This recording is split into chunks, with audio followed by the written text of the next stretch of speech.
La théorie de la motivation de McClelland est largement répandue. Elle repose sur l'étude de l'influence des besoins sur les processus motivationnels de l'esprit d'un individu. La motivation peut éveiller le potentiel caché d'une personne, la mener à agir de manière décisive et la conduire vers le succès. La théorie de la motivation de David McClelland est utilisée dans le processus d'organisation du travail des employés. Le résultat de l'application de cette théorie est une augmentation de l'efficacité du travail de l'entreprise. La section suivante examine sur quoi David McClelland s'est basé pour élaborer sa théorie et comment elle peut contribuer à la mise en place d'activités efficaces. La théorie des besoins d'acquisition de McClelland. Traditionnellement, les besoins humains peuvent être divisés en deux grands groupes, les besoins innés et les besoins acquis. Le premier comprend les besoins nécessaires à la vie, par exemple, la respiration, l'eau pure, la nourriture et le sommeil. Les seconds sont les désirs de la personnalité. Tout au long de la vie, ces désirs évoluent. Si l'enfant rêve de construction, de poupées publicitaires et de quantité infinie de chocolat, les besoins acquis de l'adulte sont l'argent, un bon logement, des voitures et d'autres désirs matériels et immatériels. Il s'agit notamment du succès, de la reconnaissance et de l'accomplissement personnel. La théorie de la motivation de D. McClelland inclut les besoins de pouvoir, de réussite et d'implication. Besoin de pouvoir. Dans un système de besoins acquis, le besoin le plus prioritaire est le pouvoir. McClelland distingue deux types de besoins. 1. La lutte pour le pouvoir. Dans ce cas, les personnes sont habitées par le désir de contrôler les autres et d'influencer leurs activités, leurs choix et leurs solutions. Leur sentiment de pouvoir les motive à travailler plus dur pour influencer encore plus de personnes. Les dirigeants qui continuent à être motivés par ce type de motivation doivent être des tyrans et considérer que leurs propres opinions sont les seules vraies. L'histoire connaît de nombreux cas où un chef d'État est un tyran cruel qui opprime les gens. Dans le monde de l'entreprise, de tels dirigeants peuvent être à la fois bénéfiques et néfastes. Il est important de reconnaître comment les gens sont motivés dans leurs activités contre la conquête du pouvoir. 2. Se battre pour obtenir des résultats. Ceux qui se voient confier des tâches de plus en plus complexes peuvent exiger des solutions de la part des autres membres de l'équipe. Les personnes qui tirent leur motivation d'un désir de domination en vue d'atteindre un objectif commun sont plus loyales que le premier type. Une telle personne s'efforce d'exercer un leadership. C'est parce qu'elle a confiance en ses capacités et qu'elle voit une façon de résoudre un problème particulier. Elle sait que sa contribution à la cause commune sera couronnée de succès. Le leader ne fait pas peur à ses collègues, mais leur propose une manière efficace de travailler ensemble. La différence entre ces deux types réside dans la prédominance de la qualité interne d'une personne donnée. S'il recherche le pouvoir pour le pouvoir, il n'aura probablement pas reconnu son potentiel dans d'autres domaines. L'altruisme peut être un trait de caractère d'une personne si le désir de leadership est dû au besoin d'obtenir des résultats. Le besoin de réussite. Selon la théorie des besoins de McClelland, le besoin de réussite est inhérent à tous les individus, mais il s'exprime à des degrés divers. Une personne peut constamment résoudre de nouveaux problèmes et se fixer de nouveaux objectifs. Les autres flottent passivement dans le courant. Ils résolvent les problèmes qui se présentent de manière inactive. Chaque personne est caractérisée par des fonctions qui contrôlent les actions. Tout au long de la vie,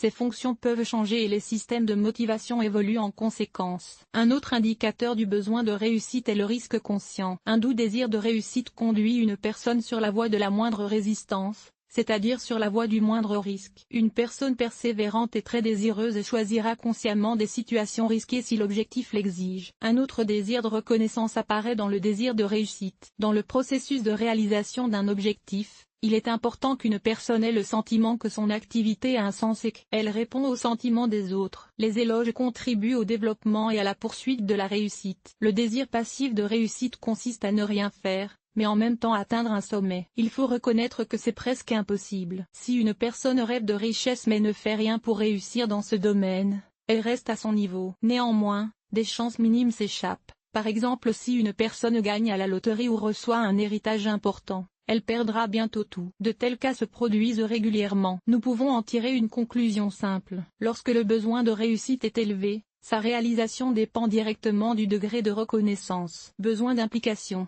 La théorie substantielle de la motivation de McClelland implique le besoin d'implication. Il s'exprime par le besoin de contact permanent avec les gens, de reconnaissance et d'approbation. Les gens ont un désir constant d'être impliqués dans des équipes, dans des projets et dans le travail en général. Ces activités leur donnent le sentiment d'être un maillon nécessaire et important d'un système plus vaste. Les membres de la société se réunissent régulièrement pour s'amuser, travailler, se détendre et partager leurs sentiments. La solitude est difficile pour ces personnalités. En effet, elles se sentent inintéressantes pour tout le monde. Par conséquent, l'apathie peut entraîner une dépression. Cela indique un besoin élevé d'implication. Tout le monde ne souhaite pas être impliqué, de nombreuses personnes préfèrent passer du temps seules avec elles. Dans ce cas, ces personnes ont tendance à ressentir un besoin d'admiration. Par exemple, un artiste a travaillé longtemps sur ce tableau et l'a écrit pendant plusieurs semaines dans la solitude la plus totale. À la fin de son travail, il présente le résultat de sa créativité à sa famille, à ses amis ou au monde entier. Il doit maintenant se rendre compte que tout ce temps n'a pas été perdu. Tout besoin est à la fois élevé et faible. Les principaux indicateurs de l'aspiration ont été étudiés par des experts dans les domaines de la psychologie,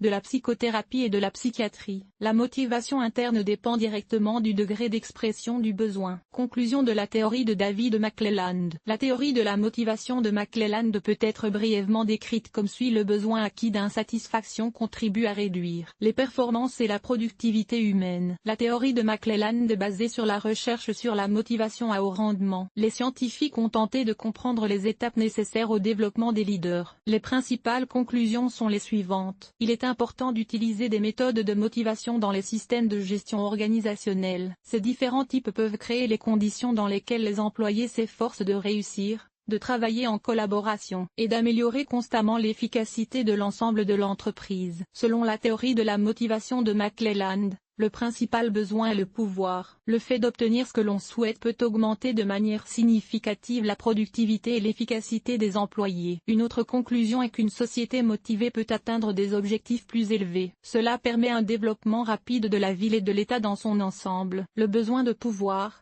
de réussite et d'implication crée la nécessité d'un dialogue constant avec les autres et la société. Selon David McClelland, l'apprentissage de la théorie des besoins et de la motivation vous permettra de choisir des moyens individuels pour stimuler le travail des employés de votre entreprise. Chaque personne a une perception unique des objectifs et des tâches à accomplir. Les managers doivent comprendre que la motivation intrinsèque repose sur des qualités personnelles, et qu'il est donc important d'en tenir compte lors de la planification des systèmes de motivation.